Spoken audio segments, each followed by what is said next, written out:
मनुष्य के मूलभूत आवश्यकताओं में से रोटी, कपड़ा, मकान महत्वपूर्ण है, लेकिन महत्वपूर्ण में से जो सबसे अधिक महत्वपूर्ण है वो है भोज्य पदार्थ, भोजन। मनुष्य अगर भोजन ना करे तो जीवन का अर्थ ही खत्म हो जाता है। इससे ही हम जीवित रहते हैं। और भोज्य पदार्थ में कौन कौन से तत्व है, इससे कौन कौन सी बीमारियां होती है गलत तरीके से खाने से, हम आज पढ़ेंगे। हेलो दोस्तों, आपका स्वागत है त्रिपाण स्टडी सेंटर में। आज जो हम करने जा रहे हैं क्लास 10th NIOS बोर्ड का, ठीक है, सेकेंड चैप्टर है जो बहुत ही इंपॉर्टेंट है, भोजन तथा उसके पोषण तत्व।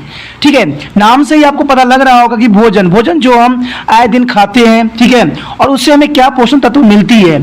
ठीक है, अगर गलत चीज खाते हैं या नहीं खाते हैं और किस एलिमेंट से कौन सी बीमारी होती है, हम इसमें चर्चा करेंगे और इसके विषय में जानेंगे। अगर ये चीज़ें पढ़ लेते हो, समझ लेते हो, तो आपके जीवन में बहुत ही इंपॉर्टेंट बातें आ जाएगा। चाहे वो बच्चे पढ़ते हो चाहे ना पढ़ते हो, ये चीज़ें जानना बहुत ही जरूरी है, प्रत्येक व्यक्ति के लिए जरूरी है। लेकिन वीडियो शुरू करने से पहले, चैप्टर शुरू करने से पहले एक बात जो हमेशा मैं कहता हूँ, कभी भी वीडियो देखो पूरा देखो। क्योंकि अधूरा जानकारी सदैव खतरनाक होती है और इंसानों के लिए तो ये बहुत ही महत्वपूर्ण हो जाती है। अधूरी जानकारी देखोगे तो आप कभी कभी गलतफहमी में ही पड़ जाओगे और नहीं कर पाओगे। और दूसरी बात ये जो होता है कि आपके आसपास जो भी बच्चे NIOS बोर्ड में पढ़ते हैं या पढ़ने का विचार बना रखते हैं, तो इसके बारे में थोड़ा उनको भी बता दीजिए, क्या पता इससे उनका भलाई हो जाए। क्योंकि मेरा एक ही विचार सदैव रहा है कि उपकार ही परम धर्म है इंसानों का। चलिए, ये तो था आपके लिए, और जो मैं अभी आपके लिए जो देने जा रहा हूँ वो बहुत ही ज्ञान इंपॉर्टेंट है। चलिए हम देखते हैं भोजन तथा स्वास्थ्य जीवन में इसका क्या महत्व है और भोजन हमें किस प्रकार का लेना चाहिए। भोजन तथा स्वास्थ्य जीवन का इसका महत्व देखिए दोस्तों, जो भोजन होता है इंसानों के लिए बहुत ही महत्वपूर्ण एलिमेंट होता है। क्योंकि भोजन हमारा भूख के तृप्त करता है, जहां आपको संतुष्टि देता है, उसे हमें दिन प्रतिदिन कार्य के लिए ऊर्जा भी प्रदान करता है। हम भोजन इसलिए ग्रहण करते हैं क्योंकि हमें उससे ऊर्जा मिलती है। जैसे बस, ट्रेन, जो गाड़ी सब होती है, उनको ऊर्जा के लिए उनको पेट्रोल डीजल की आवश्यकता होती है। उसी प्रकार हमें खाने जो मिलती है वो ऊर्जा के प्रदान करती है। भोजन हमारे समाज अवसरों में भी महत्वपूर्ण भूमिका अदा करती है। जब आप अपने मित्र घर जाते हैं तो वहाँ आपका स्वागत, अतिथि सत्कार आपके कुछ खिला पिलाकर ही करते हैं। ठीक है, इस प्रकार भोजन सामाजिक प्रयोजन को भी पूरा करता है। और इसी प्रकार जब आप अपने घर से दूर होते हैं तो आपको न केवल अपने घर की सदस्य की याद आती है बल्कि घर के खाने की याद भी आती है। इस प्रकार भोजन विभिन्न कार्यों के पूरा करता है। आपको पता है भोजन सिर्फ हमारे जीवन के लिए इम्पोर्टेंट नहीं है। भोजन जो कहते हैं इंसानों को तो दिलो दिमाग से जो है स्टार्ट होती है, क्योंकि भोजन के बिना आप लोग का जीवन कुछ भी नहीं है। ठीक है, हम लोग जो इतना काम करते, इतना संघर्ष करते हैं, नेताजी अपना नेतागिरी करते हैं, ठीक है, पॉलिटिकल अपना पॉलिटिशियन करते हैं, पुलिस वाले अपना कार्य करते हैं, ठीक है, जो बुरे अपराधी होते हैं अपराध करते हैं, सब क्यों करते हैं? सबका कारण एक ही होता है, भोजन। अगर उनको भोजन के लिए सारा जो होता है, जो कार्य धाम, ये जो भागा भाग हो रही है, ये सब भोजन के लिए ही होता है। लेकिन फिर भी हम क्या करते हैं, भोजन को ऐसे ही वेस्ट करते हैं। चलिए, ये तो बात अलग होती है, लेकिन भोजन जो है जिनके बिना आप शायद जीवन व्यतीत कर भी ना सको और उसके बिना रह भी ना सको। जो आज की दुनिया में जो ये आहार श्रृंखला के जो जाल बनी हुई है, सब भोज्य पदार्थ के लिए ही बनी हुई है। क्या आप अपने जीवन में भोजन के महत्व का वर्णन कर सकते हैं? जी हाँ, आप सही हैं। हम अपनी भूख को शांत करने, ठीक है, अच्छा महसूस करने तथा विभिन्न अवसरों को मानने के लिए भोजन को सेवन करते हैं। क्या आप जानते हैं कि भोजन के अनेक कार्य भी होते हैं? आइए हम इनके चर्चा करें कि भोजन के कौन से पदार्थ, भोजन का क्या महत्व होता है और इससे हमें क्या मिलती है। अगर ये आप जान जाओगे ना, तो ये भोज्य पदार्थ के रिगार्डिंग आपका जो है हर एक पॉइंट आपका तैयार हो जाएगा। एक बार जो मैंने कहा ना, मेरा रूल ही यही है, एक बार वीडियो देख लीजिए, आपको बिल्कुल ही समझ में आ जाएगा कि इस चैप्टर में था क्या। ठीक है, तो इसको बार बार देखिएगा तो ये तो जर्नली सी बात है कि करत करत अभ्यास है जरमती हो सुजान रसिया बजाल तो सिर पे परत निशान। बार बार अगर देखिएगा तो 100% है कि ये आपके माइंड में ही छप जाएगा। और माइंड में छपने का मतलब है आपका जीवन का उद्धार हो जाना। क्योंकि ये पढ़ाई लिखाई जो होता है आपको एक अच्छा इंसान, अच्छा एक भविष्य के लिए आपको तैयार करता है। तभी इस किताबें जो होती है आपको पढ़ने के लिए दिया जाता है। आज जो बच्चे हैं टॉपिक को अच्छे से समझते नहीं है, शॉर्टकट के रास्ता अपनाते हैं। ठीक है, कहते हैं कि शरीफी के जीवन जी के क्या मिलता है, लेकिन नहीं दोस्तों, जो ये आपका जो सच्चा निष्ठ होती है ना, वो सबसे महत्वपूर्ण कार्य होता है, जिसमें आपको हर एक टॉपिक को ध्यान से सुनना चाहिए। ठीक है, शॉर्टकट के जीवन कभी मत जीना। ये जीवन जो होता है सदैव खतरनाक होता है। शॉर्टकट में आपको कुछ समय के लिए कुछ तो मिल जाएगा, लेकिन हमेशा नहीं मिलता रहेगा। ठीक है, चलिए देखते हैं आगे क्या है। भोजन हमें कार्य करने के लिए ऊर्जा प्रदान करता है, ठीक है। प्रत्येक मनुष्य को कार्य करने के लिए भोजन की आवश्यकता होती है। हमें चलने, खेलने, खाने, घर के भीतर तथा बाहर कार्य करने के लिए तथा अन्य गतिविधियों के लिए भी भोजन की आवश्यकता होती है। भोजन से ऊतक के विकास और उनके निर्माण में मदद करते हैं। देखिए ये सारे जो है हम उपयोग करने जा रहे हैं, ठीक है ना, क्या इसका प्रयोग होता है। तो सबसे पहली बात तो यह आता है कि भोजन से ऊतक का विकास और उनके निर्माण में मदद करता है। अगर चोट फोट लग जाए, ठीक है, कहीं भी घाव कुछ भी हो जाता है, तो हमारा जो ऊतक होता है उसकी मरम्मत के लिए भोज्य पदार्थ की आवश्यकता होती है, ठीक है। आपको पता है वहाँ व्हाइट ब्लड सेल्स जो जाके उसको क्या करता है, मरम्मत करता है। आपने देखा होगा कहीं चोट लगता है तो व्हाइट जो आ जाती है, ठीक है, सीरम जो आती है वो प्लेटलेट्स के ही काम करती है, जिसमें आपका वो थक्का बना देती है। एक छोटा बच्चा धीरे धीरे वयस्क में विकसित हो जाता है। क्या आप हमारे शरीर के विकास तथा हमारे द्वारा खाए गए भोजन के बीच के आपसी संबंध के बारे में जानते हैं?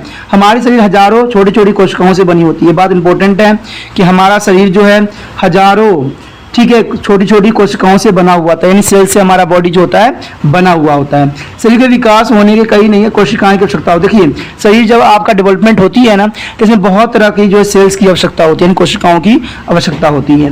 इन नई कोशिकाओं के निर्माण के लिए हमें भोजन की आवश्यकता होती है। शरीर विकास के अतिरिक्त नई कोशिकाओं की आवश्यकता मृत्यु और क्षतिग्रस्त कोशिकाओं के प्रतिस्थापन करने के लिए भी होती है। देखिए कि अगर कोई मृत्यु हो गया है कोशिका या क्षतिग्रस्त हो गया है, यानी उसका नुकसान पहुंचाया है आपने, तो इसे हो सकता है कि इसके पुनर्निर्माण के लिए हमें भोज्य पदार्थ की आवश्यकता होता है। यही एनर्जी जो होती है आपको उसको मरम्मत करने में सहायक सिद्ध होता है, ठीक है। इसलिए भोजन न केवल ऊतकों के विकास में सहयोग करता है बल्कि पुनर्निर्माण में भी सहायक होता है। भोजन रोगों से लड़ने के लिए हमें शक्ति प्रदान करता है। देखिए दोस्तों, ठीक है, अगर भोजन आप ढंग से ग्रहण नहीं करोगे, नहीं खाना खाओगे, तो आपको जो कोई भी बीमारी आपको अटैक करेगा ना, तो वो सदैव के लिए आपके अंदर ही प्रवेश कर जाएगा। क्यों? क्योंकि भोजन आपका सही से न्यूट्रिशन नहीं रहेगा, इम्यूनिटी सिस्टम जो है अच्छा से विकास नहीं होगा, तो उससे जो प्रतिरक्षा तंत्र होगा वो बहुत कमजोर पड़ जाएगा और कोई भी बीमारी आप पे अटैक करेगा तो शायद आप उसके लड़ने के लिए लायक नहीं बचोगे। हम सदैव अनेकों रोगों से घिरे रहते हैं जो जीवाणुओं के कारण होते हैं। हम जो भोजन खाते हैं वो हमें रोगों से सुरक्षा प्रदान करता है। यदि हम बीमार पड़ जाते हैं तो भोजन हमें बीमारी से बाहर निकलने में सहायक करता है। देखिए भोजन जो होता है हमें बीमारी से निकलने में सहायक होता है, इसलिए हमें भोजन जो है हमेशा अच्छे खाने चाहिए और ऐसे भोजन खाना चाहिए जिसमें न्यूट्रिएंट पदार्थ उचित मात्रा में विद्यमान हो, ठीक है। आगे हमारा भोजन शरीर क्रियाओं के सामान्य बनाए रखने में भी सहायक होता है। देखिए दोस्तों, अगर हमारा शरीर स्वस्थ रहता है, अगर हमारी सारी क्रियाएं सही होती है तो हमारे जीवन के लिए बहुत इंपॉर्टेंट रहती है। क्या आपको लगता है कि हम सब भी ऊर्जा की आवश्यकताएं होती है जब हम विश्राम कर रहे होते हैं? तो जी हाँ, आप सही हैं। ऐसा इसलिए क्योंकि विश्राम के दौरान भी हमारे शरीर के अंग सक्रिय रहते हैं। उदाहरण के लिए हमारा हृदय रक्त के प्रभाव को बनाए रखता है, हमारे उदर में पाचन क्रियाएं चलती रहती है, तो हमारे फेफड़े वायु को शोषण करते रहते हैं।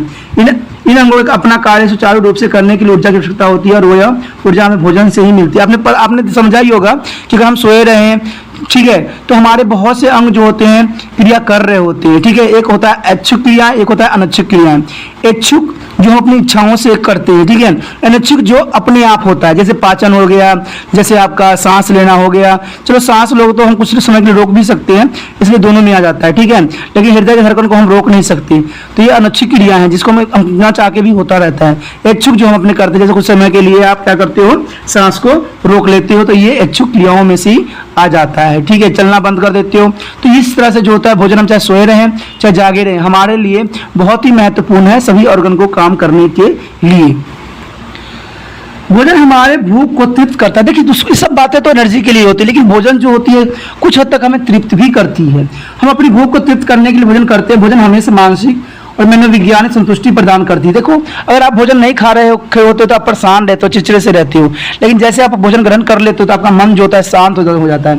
तो कह सकते हो कि मानसिक और मनोवैज्ञानिक संतुष्टि भी प्रदान करता है। इसलिए हमारी खुशियों को प्राप्त करने की सबसे महत्वपूर्ण आवश्यकता है कि हम भोजन ग्रहण करें। जहाँ भी आपको अच्छे भोजन मिल जाता है आप कितने खुश हो जाते हो कि आज तो ये चीज़ बना है, कितना मजा आएगा खाने में। तो इससे क्या होता है, आपको हर्ष भी उत्पन्न होती है। तो इस चीज़ों से भी बहुत महत्वपूर्ण है। और महत्वपूर्ण सबसे इंपॉर्टेंट है वो है पोषक तत्व, जो आपके शरीर के लिए महत्वपूर्ण होता है, ठीक है। तभी तो आप छोटे से इतने बड़े हो जाते हो। तो क्यों हुए? भोजन की वजह से ही हुए। भोजन से आपको एनर्जी मिला, आपने अच्छे से भोजन किया, तब जाके आपका जो है विकास सुचारू रूप से हुआ। आगे है सामाजिक समारोह, सोशल फंक्शन। भोजन हमेशा से ही हमारी अस्तित्व का केंद्र बिंदु रहा है। भोजन हमें आदर प्रदान करता है तथा खुशहाल माहौल उत्पन्न करता है। लोग सामाजिक अवसरों समारोह में भोजन की योजना बनाते हैं तो भोजन पकाने का विशेष ध्यान रखते हैं। इस पर भोजन सामुदायिकता को महत्वपूर्ण समृद्धि करता है। देखिए दोस्तों, कोई भी ब्याह शादी मैरिज होता है, वहां पर कितने सारे बारातियों की क्या आवश्यकता होती है, क्यों जाते हैं वो लोग? वो इसलिए जाते हैं, वहाँ भोजन ग्रहण करने ही जाते हैं। शादी में लोग लेते हैं, वीडियो बना लेते हैं, अगले दिन वीडियो डिलीट कर देते हैं। लेकिन जो मेन चीज होती है वो भोजन होता है। भोजन खाते हैं बहुत ही चाव से और भोजन को व्यर्थ भी बहुत चाव से करते हैं। ठीक है, चलिए जो व्यर्थ करते हैं उनकी अपनी समझदारी है, लेकिन भोजन जो आप जाते हो तो सिर्फ भोजन करने ही जाते हो। देखिए वहां पर जाते हो तो आपको जो रिश्तेदार होते हैं कहते हैं आपने भोजन कर लिया। ठीक है, क्योंकि जो मेन पर्पस होता है जीवन का वो भोजन ही है। इसी भोजन के लिए ही सारा संघर्ष चल रहा होता है। ठीक है, तो समझदारी तो इसी में है कि भोजन को हम कैसे संरक्षित करें और भोजन से हमें क्या क्या एनर्जी मिलती है, इस बात पर ध्यान देना होता है।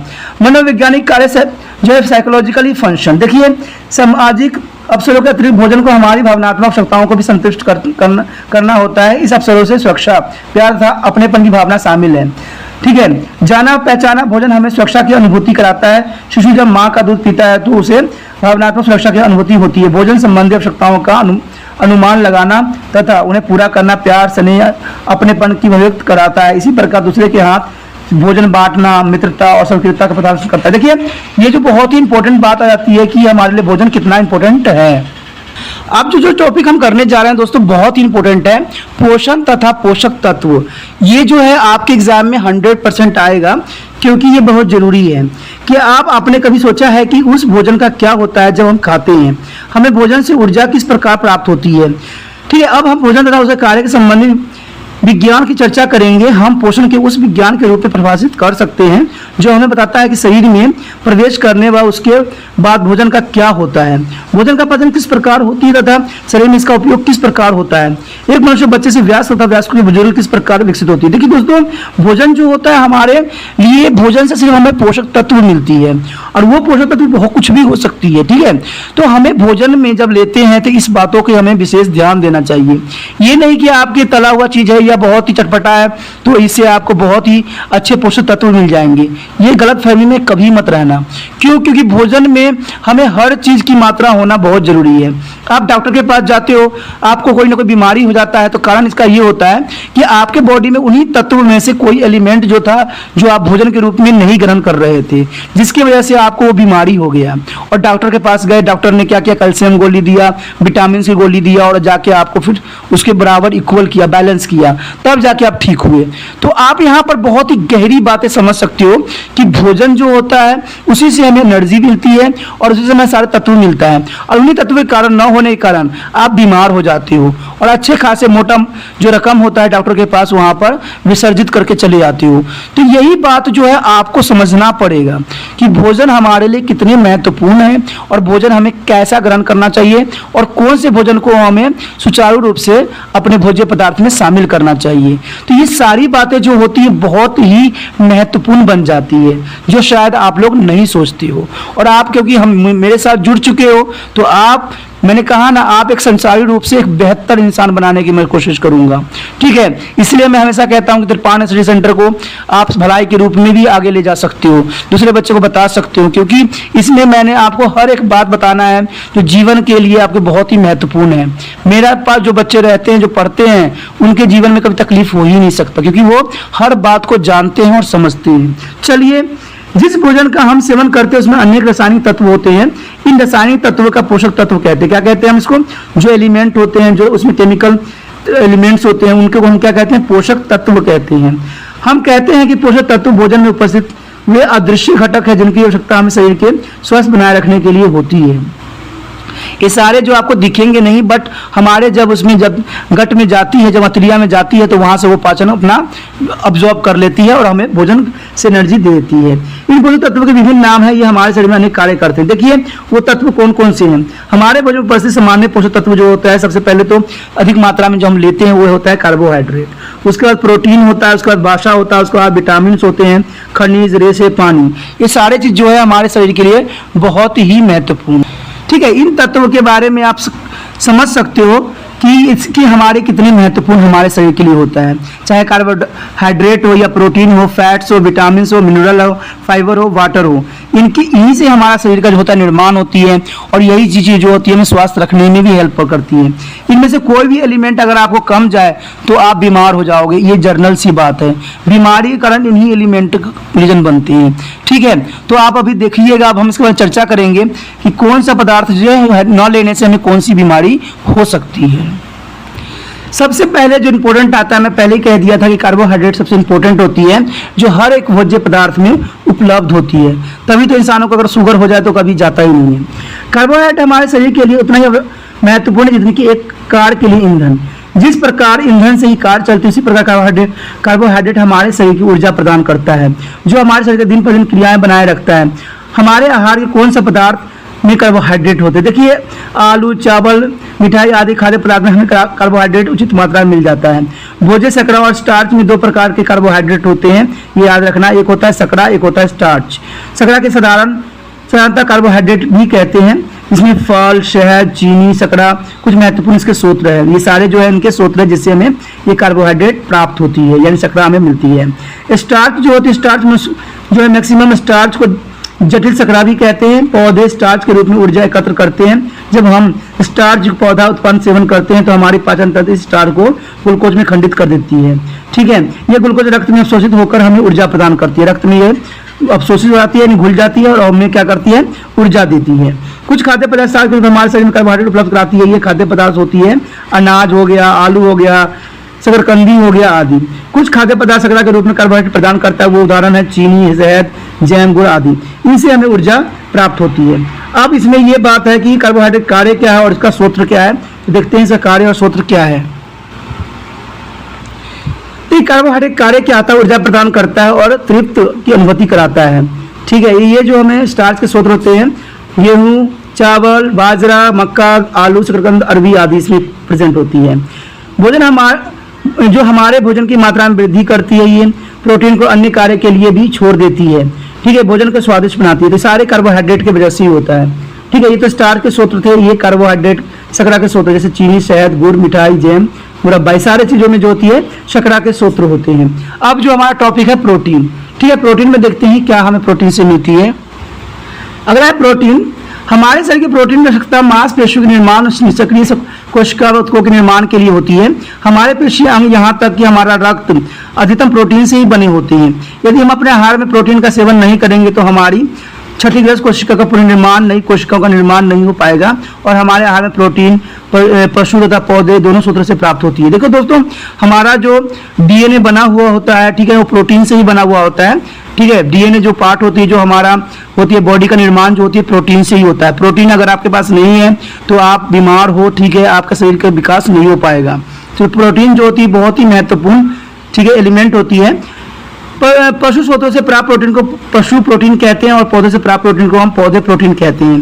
1 ग्राम प्रोटीन हमें 4 किलो कैलोरी ऊर्जा यानी का प्रदान करता है। एक व्यास व्यक्ति के लिए दिन प्रतिदिन के भार को प्रति किलोग्राम के लिए 1 ग्राम प्रोटीन की आवश्यकता होती है। उदाहरण के लिए, यदि शिवाली का वजन 52 किलोग्राम है तो उसको प्रतिदिन प्रोटीन के लिए आवश्यक जो लगभग है 52 ग्राम ही है, ठीक है। यानी इतना किलो वजन के लिए इतना ग्राम जो होता है प्रोटीन काफी महत्वपूर्ण होता है। अब प्रोटीन के कार्य देखते हैं क्या, जो एग्जाम के लिए बहुत ही इंपॉर्टेंट है। देखिए, प्रोटीन के कार्य जो क्या होती है, शरीर में नए ऊतकों के निर्माण के लिए आवश्यक होता है। सबसे पहली बात तो ये जाता है। पुराने तथा क्षतिग्रस्त ऊतकों के निर्माण में सहायक होता है। घावों को भरने में सहायक होता है। रक्त एंजाइम और हार्मोन के निर्माण में भी सहायक होता है। यानी प्रोटीन जो होता है हमारे शरीर के लिए उतना ही महत्वपूर्ण है जितना महत्वपूर्ण आपको सांस लेना है, ठीक है। अगर प्रोटीन नहीं रहेगा तो शायद आप बीमार से बीमार होते जाओगे, तो सांस लेके भी कोई फायदा नहीं होता, ठीक है। ये जो प्रोटीन होता है हमें पशु से मिलता है, जैसे मांस, अंडे, मछली, मुर्गी, दूध, दही, पनीर से हमें प्रोटीन अधिक मात्रा में मिलता है। अगर आप पौधे खाते हो, शाकाहारी हो, तो उसके लिए आपको सभी तरह के दालें खाना पड़ेगा, मटर खाना पड़ेगा, सोयाबीन दाने, विशेष रूप से मूंगफली आदि। तो मूंगफली और सोयाबीन जो होती है उसमें काफी प्रोटीन होता है। तो आपको पता है प्रोटीन जो सोयाबीन होता है ना, शाकाहारियों के लिए मांस जैसा भोजन होता है। क्यों? क्योंकि इसमें हर तरह के जो प्रोटीन होती है वो उपलब्ध होती है और उससे उनकी जो है स्वास्थ्य उनके लिए काफी फायदेमंद होता है, ठीक है। अगला जो हमारा है वो है वसा, जिसे हम फैट कहते हैं। देखिए दोस्तों, फैट्स जो होती है 1 ग्राम वसा आपको 9 किलो कैलोरी प्रदान करती है। पशुओं से प्राप्त होने वाली वसा को हम पशु वसा कहते हैं और पौधे से प्राप्त होने वाली वसा को हम पौधा वसा कहते हैं। हालांकि कार्बोहाइड्रेट की तुलना में वसा हमें अधिक ऊर्जा प्रदान करती है।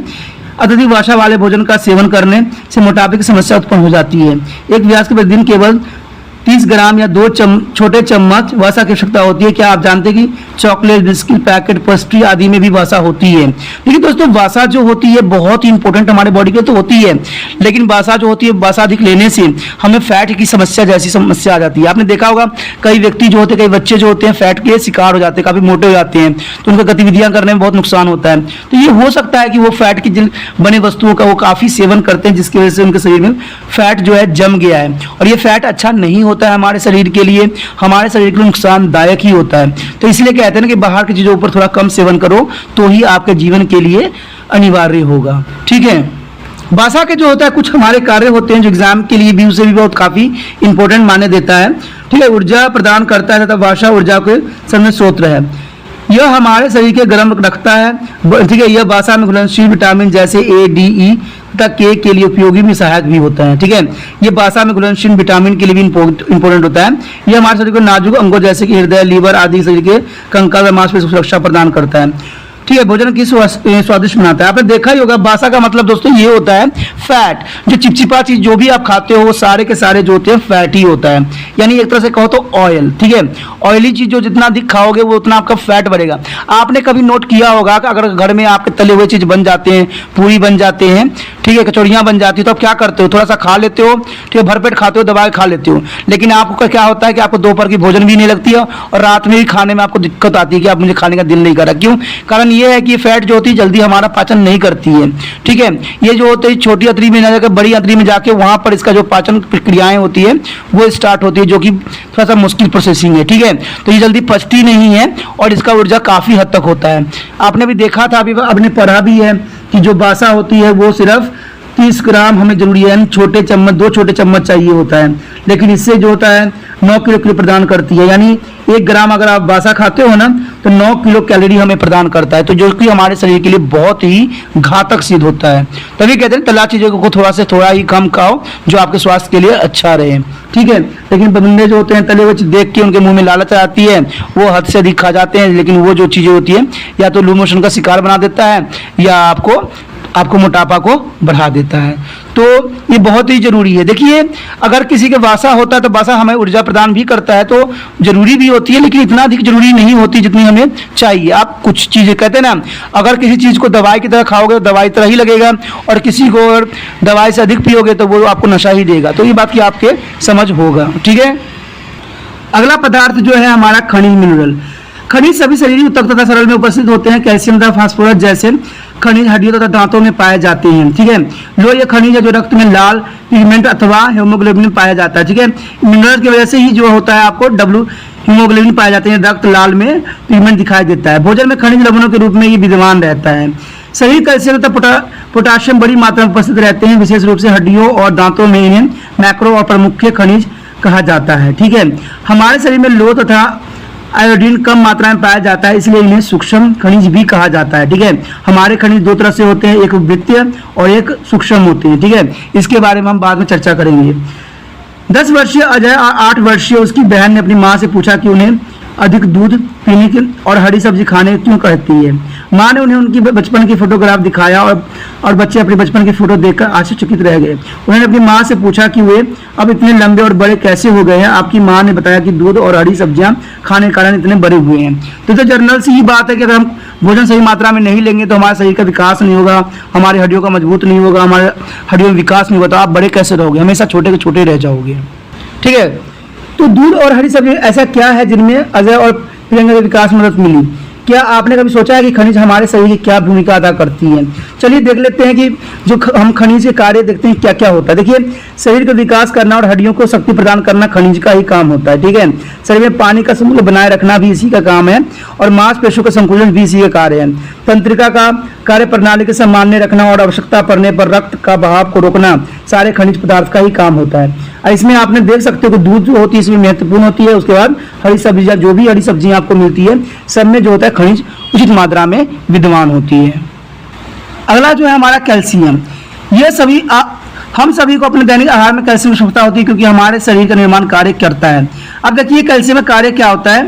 ये हमारे शरीर के विकास में सहायक होता है तथा उनके मजबूत बनाता है। कैल्शियम कहते हैं ना, हड्डी आपके कैल्शियम कमी है, वही बात आती है। हमारे दांत को स्वास्थ्य और मजबूत बनाती है, सब कैल्शियम की वजह से होता है। यह रक्त के बहाव को रोकने में सहायक होता है। आपने देखा होगा कि छोटी मोटी चोटों के मामले में रक्त का बहाव कुछ क्षणों के बाद अपने आप ही रुक जाता है और इसके ऊपर एक कठोर पपड़ी बन जाती है। इस रक्त का थक्का बनना कहते हैं। इसके लिए कैल्शियम आवश्यक होती है। यानी थक्का यानी जो क्लोटिंग बनती है वो कैल्शियम के जीवन रक्षक कार्य भी करती है। यानी कैल्शियम के कारण ही वो थक्का जो होता है बनता है।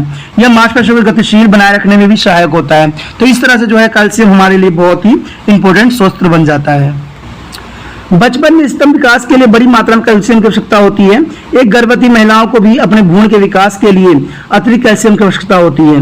व्यक्ति की उम्र बढ़ने के साथ साथ उसकी कैल्शियम अवशोषण की क्षमता कम हो जाती है, इसलिए हमें बुजुर्गों को कैल्शियम की आवश्यकता के प्रति बहुत सावधान रहना चाहिए।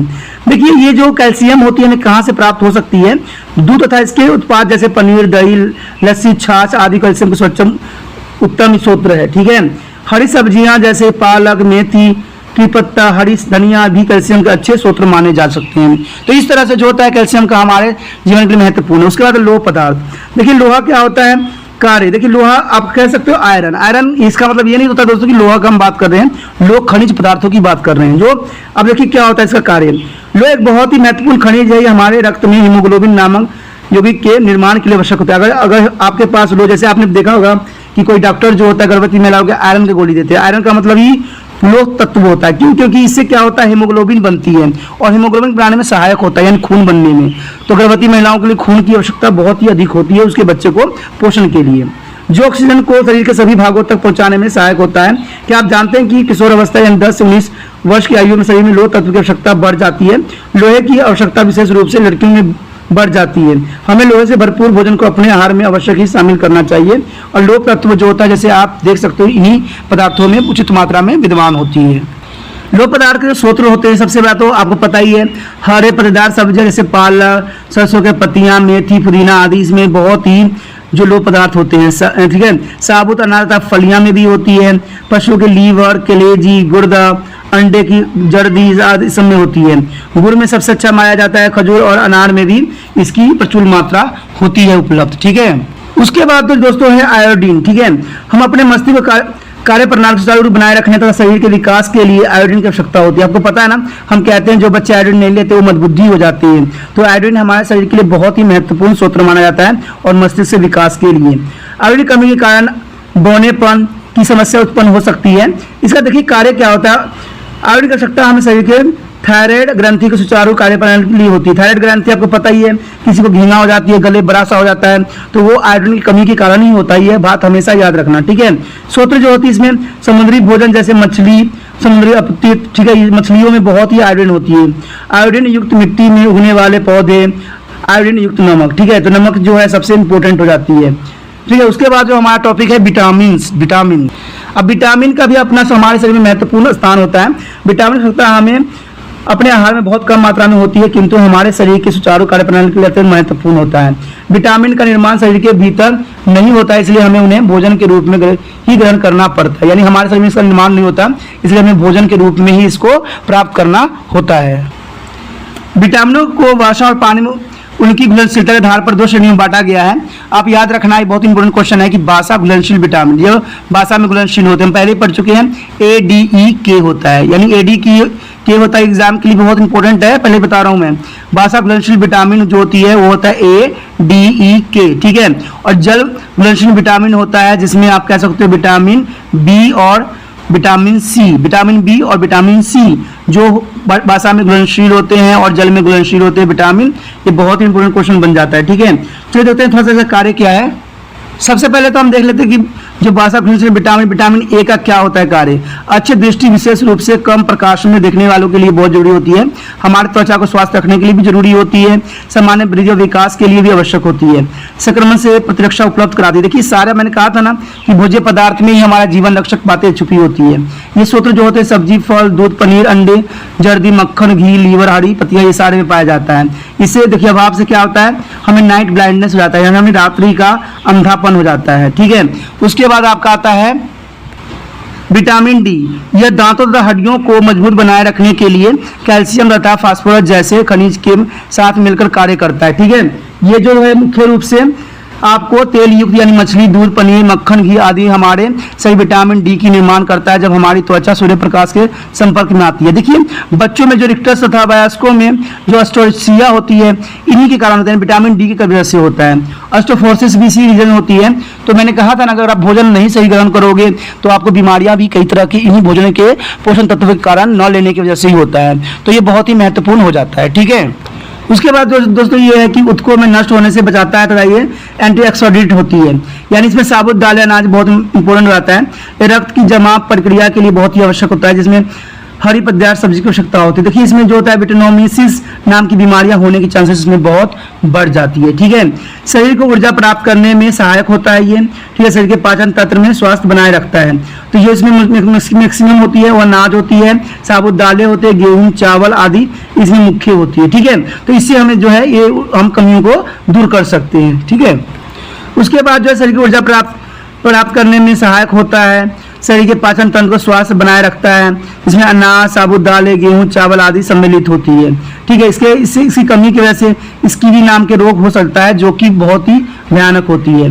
कोशिकाओं को एक साथ जोड़े रखने के लिए शरीर की सभी कोशिकाओं को विटामिन सी की आवश्यकता होती है। यह हमारे दांत तथा मसूड़ों की मजबूती भी बनाए रखता है, तो इसकी बहुत ही जरूरी होती है। ठीक है, ये चीजें जो होती है हमें कहाँ से प्राप्त होती है, वो होती है फल, पत्तेदार सब्जियां, आलू, अंकुरित अनाज, अमरूद तथा आंवला विटामिन सी के प्रमुख स्रोत होते हैं। ठीक है, बाकी जो है क्या है दोस्तों, देखिए क्या है बच्चों, रेशेदार भोजन है, यानी दैट इज फाइबर्स होता है। देखिए दोस्तों फाइबर का जो हमारे शरीर में जो है बहुत ही महत्वपूर्ण भूमिका होती है। ठीक है, फाइबर खाने से क्या होता है, आपकी अंतड़ियाँ जो है बिल्कुल साफ हो जाता है, आप हर तरह बीमारियों से निरोग हो जाते हो। लेकिन आप लोग क्या करते हो, ऐसे फाइबर चीज़ों को अपने भोजन में शामिल ही नहीं करते हो। ठीक है, जिसमें अधिक मात्रा में फाइबर्स होती है। ठीक है, ऐसे भोजन को सम्मिलित करना हर एक समझदार व्यक्ति के लिए इंपॉर्टेंट होता है, क्योंकि फाइबर खाने से आपको पता है लोग जो होते हैं बहुत सजेशन करते हैं कि भाई आप सलाद वलाद खाया करो, सलाद वलाद खाया करो, इसे तोरी उड़ी खाया करो जो बहुत इंपॉर्टेंट होती है। ठीक है, तो इन चीज़ों में जो होती है बहुत ही अच्छी मात्रा में लुक्षांश होती है। ठीक है, रेशेदार सब्जियां फाइबर्स होती है जो आपके बॉडी को क्या करता है, पूरी अंतड़ियों को साफ करने में बहुत ही महत्वपूर्ण योगदान होता है। ठीक है, आपको पता है कि धोती क्रिया भी होती है जिसमें हम धोती को अपना बॉडी के अंदर लेते हैं और फिर इसको निकालते हैं, इसे अंतड़ी साफ करने के लिए करते हैं। लेकिन इतना घटिया तकलीफ करने से फ़ायदा नहीं है, हम भोजन खा के भी अपने शरीर को स्वस्थ कर सकते हैं। ठीक है, अगर ये प्रक्रिया अगर आप कर लेते हो, खा लेते हो भोजन में, तो 100% जो है आप आधे से अधिक स्वस्थ हो जाओगे। तब आपके पास डॉक्टर के पास जाने की ज़रूरत नहीं पड़ेगा और बीमार की इलाज कराने की ज़रूरत नहीं पड़ेगा। क्यों? क्योंकि आज के जो है भागम भाग समय में आज बंदे जो हैं हर समय बीमार पड़ते जा रहे हैं, हर 2 मिनट के बाद उनको गोलियां लेना पड़ रहा है। आप भी अपने घर में देखिए, कोई ना कोई सदस्य जो होगा प्रतिदिन आए दिन उनमें से कोई ना कोई सदस्य प्रतिदिन जो है भोजन में कुछ ना कुछ दवाइयां का सेवन कर ही रहे होंगे। तो इससे कहाँ जा रहे हैं हम लोग, सिर्फ दवाइयों के ही पीछे पड़ते जा रहे हैं। भोजन को कहिए, भोजन तो आपके लिए ज़रूरी तत्व है। आप कहते हो कि नहीं हम क्या प्याज नहीं खाते, हम ये नहीं खाते, हम लहसुन नहीं खाते, हम वो नहीं खाते। अरे इन्हीं में तो आपके बीमारियों का इलाज होता है, लेकिन आप लोग खाते ही नहीं हो। हमेशा क्या करते हो, अपने खाने के भोजन के थालियों में से उन चीज़ों को अलग करते रहते हो, अलग करते रहते हो। मैंने देखा है, जनरल सी बात है, ये कोई दो राय नहीं है, ये आप भी करते होगे। देखना शाम में जाओगे खाने या सुबह जाओगे खाने तो ऐसे ही करोगे, लेकिन ऐसा नहीं करना है। रेशेदार सब्जियां बहुत इंपॉर्टेंट होता है।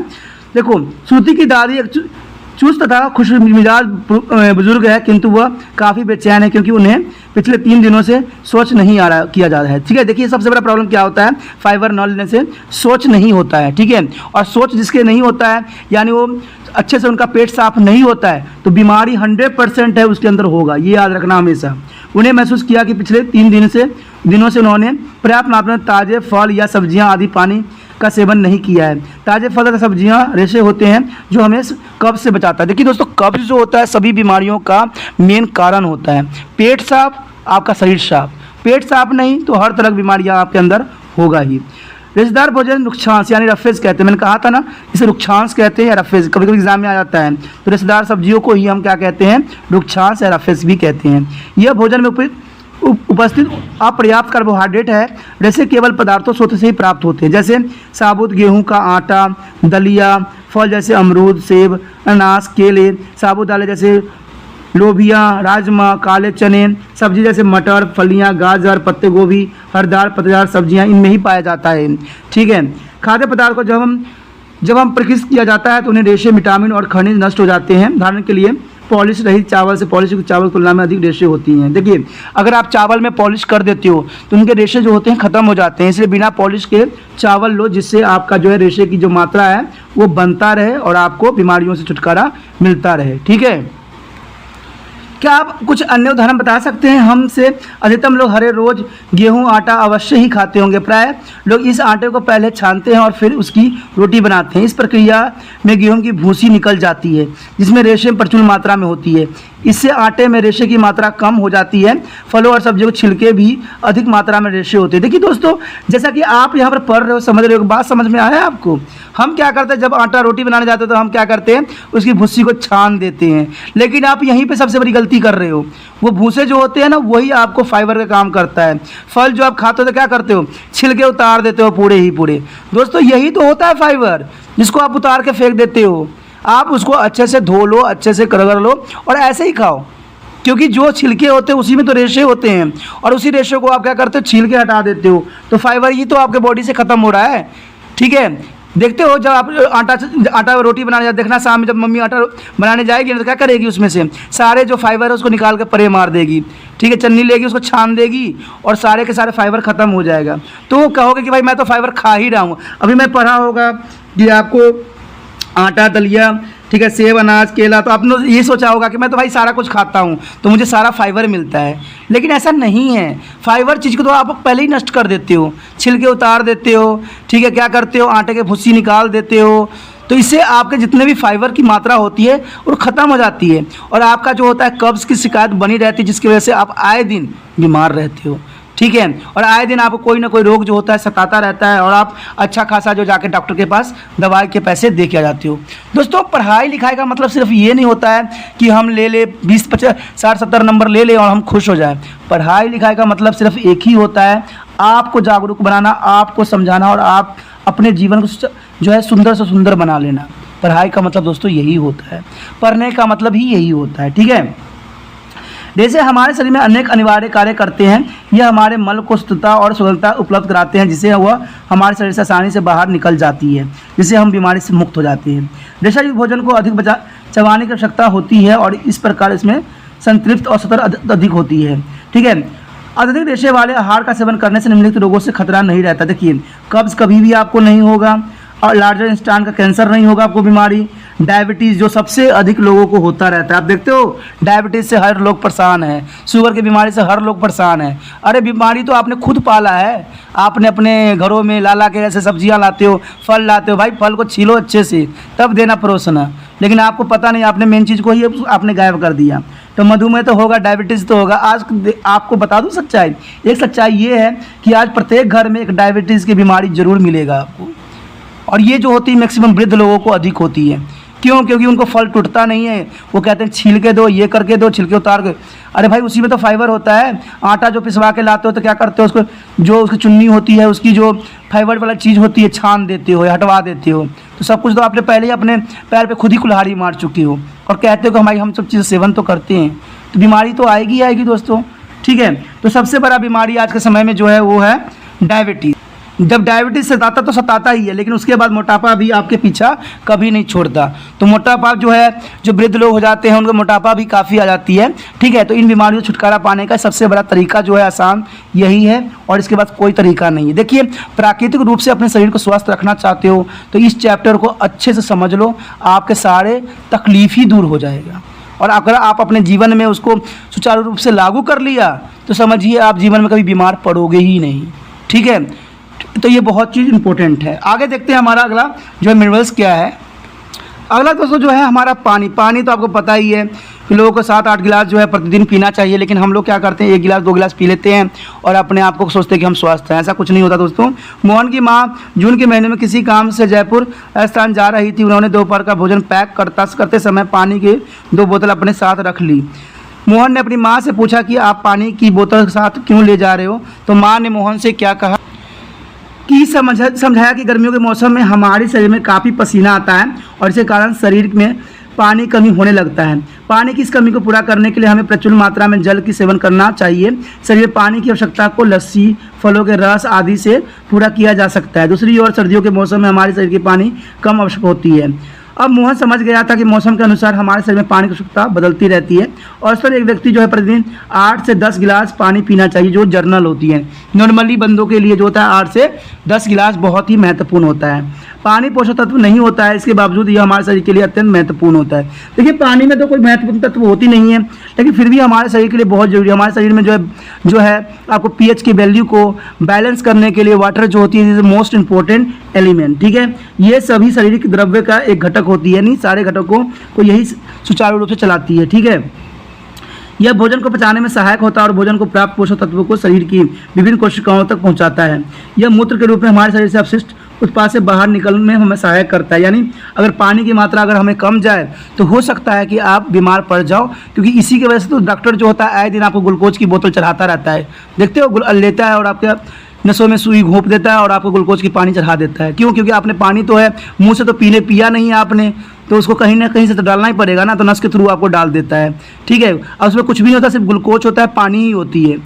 तो आप समझ सकते हो कि सुई लगवाने से अच्छा है कि आप अपना हमेशा 2-4 गिलास 5 गिलास पानी पीते ही रहो। ठीक है, हर 1 घंटा 2 घंटा के बाद पानी पीते रहो, तो आपको जीवन में ऐसी तकलीफों का सामना करना ही नहीं पड़ेगा।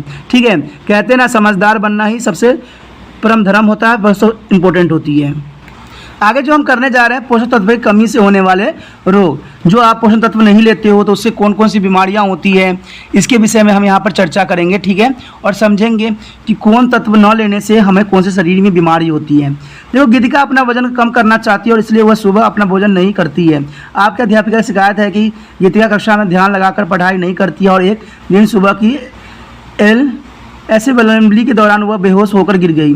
उसके अध्यापक ने उसकी मां को स्कूल में बुलाया और मां ने बताया कि पिछले 4 महीनों से गीतिका बहुत कम खाना खा रही है, वो कमज़ोर हो गई है। अध्यापक ने गीतिका को समझाया कि भोजन की मात्रा को कम करने से शरीर के लिए पर्याप्त पोषक तत्व प्राप्त नहीं हो रहे हैं, जिसके कारण वो कमजोरी हो रही है और इसके दीर्घकालीन शारीरिक, मानसिक और भावनात्मक कुप्रभाव हो सकता है। देखिए दोस्तों, डाइटिंग करने से जो होता है, ठीक है, डाइटिंग करने से हमें शरीर के में हर तरह के पोषक तत्व नहीं प्राप्त होते हैं। ठीक है, और नहीं होता है तो इसका मतलब जो है आप बीमार हो जाते हो।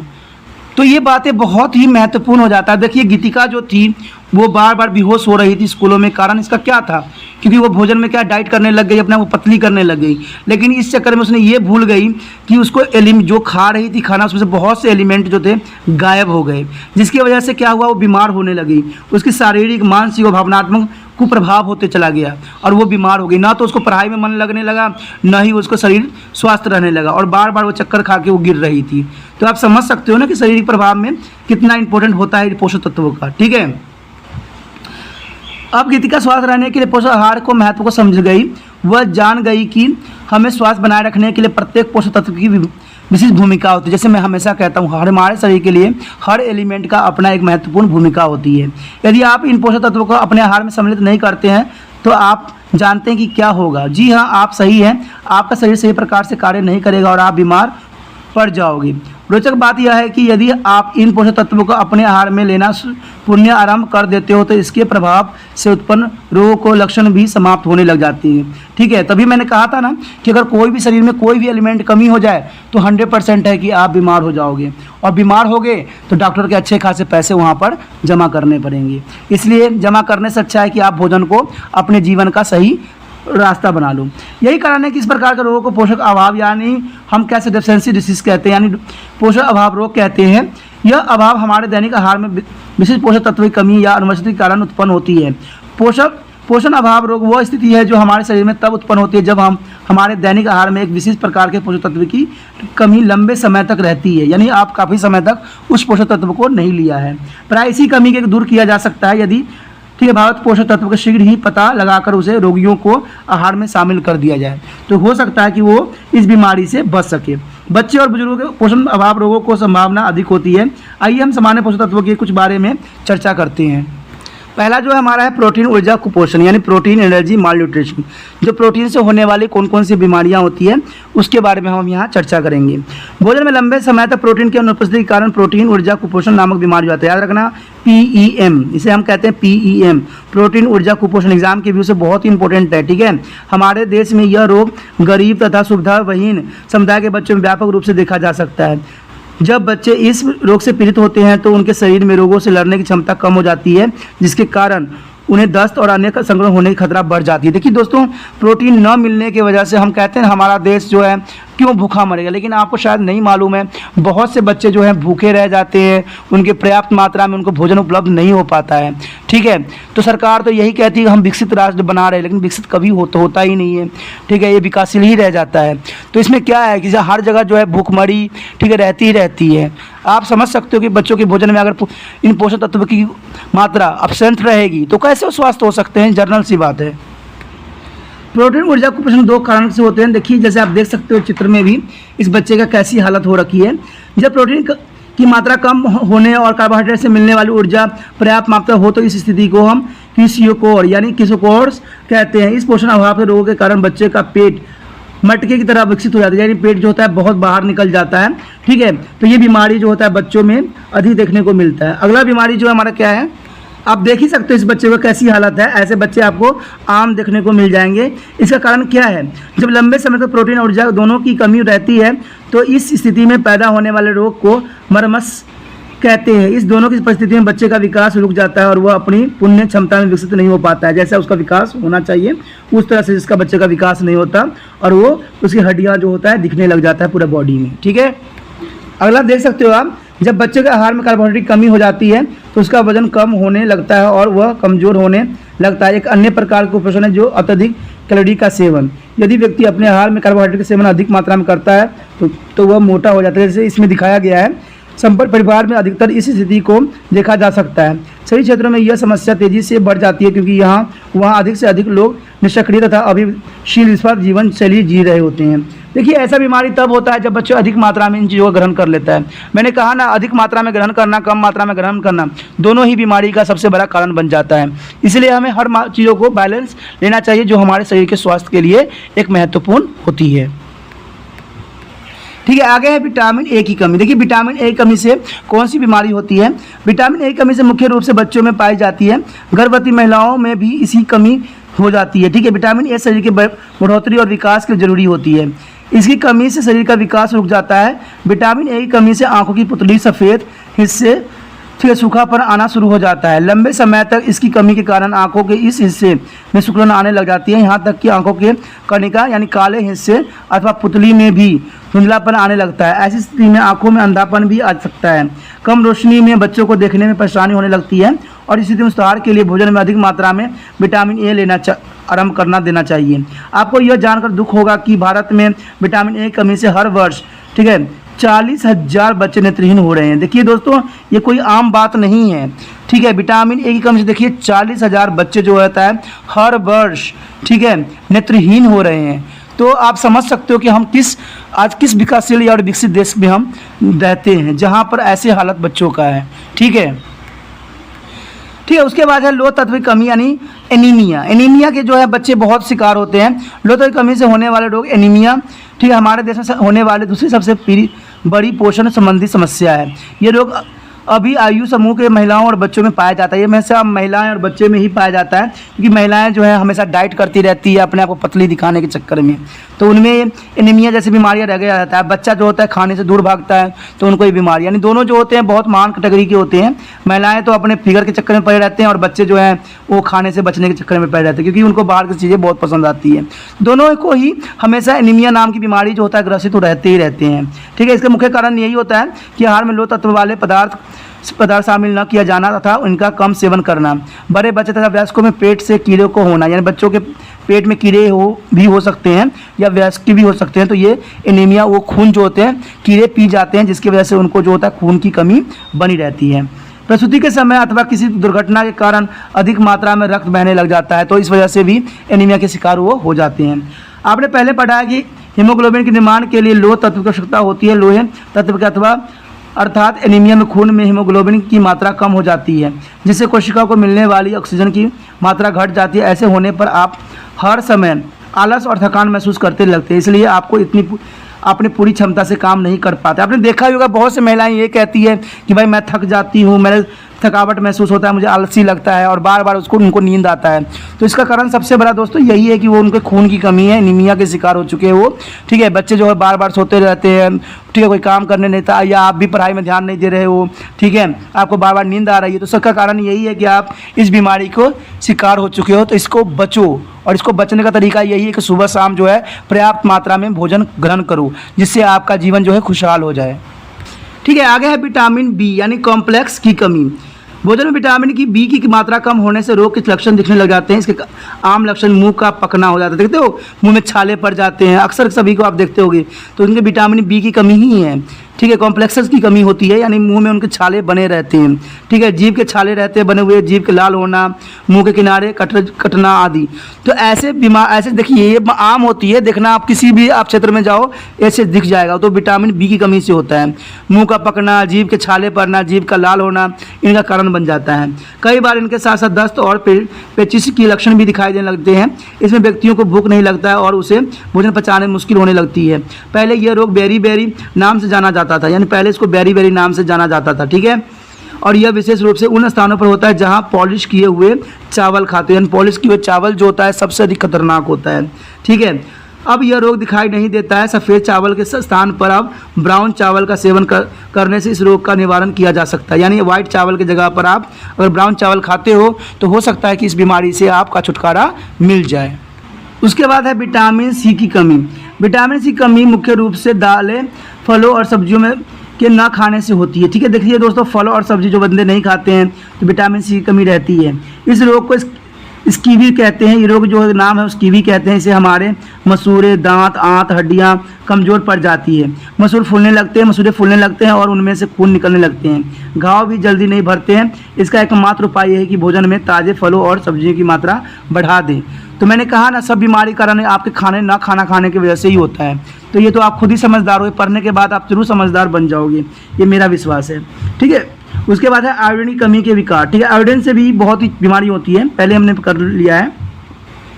हमारे शरीर को सही ढंग से कार्य करने के लिए आयोडीन की बहुत ही आवश्यकता होती है। इसकी कमी की वजह से कई प्रकार के रोग पैदा हो जाते हैं, जैसे घेंगा, बौनापन, मानसिक विकलांगता, बहरापन। देखिए कितनी बीमारियां हैं, आपके भोजन मात्रा न लेने की वजह से कितने टाइप की बीमारियां हो सकती है, आपने कभी सोचा भी नहीं होगा।